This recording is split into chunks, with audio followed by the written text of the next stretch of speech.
Da muke bada labo hana noma itatuwa abincin giwa ba baki lagon giwa mai ji da aji shi dai wanda da ko Allah ga ana raga saura dan Abdu mai hagun mai dama na dan ana ta shagon mafara na zaune bai ga gari ba sai dai gari ci ganai yamma da ku ji kidin ku tuturu na bakura na mahaukaci na yamma gari ni dige ma ala du mai ma ma mutuwa ina ruwan ki da tsoho ka tula fira gidan dan gangu sabji ina hakin da kalamuno burun zumi abin du bashara lafira a kai ma ke gawa yaro gaba da kaga sababi na kada aladu ta fari mahalla baka san halin kanan ajali ba. Muna ji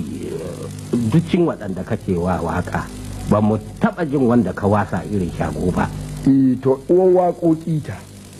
duk waƙe-waƙen da ka sa ana na duniya wagga ita uwarsu kayan a fara jin waƙar kowa duniya in ba wa'azin Allah ne ba ta gaba gare ta. Kwatta shi ya ji ta kuma habbisa yanzu.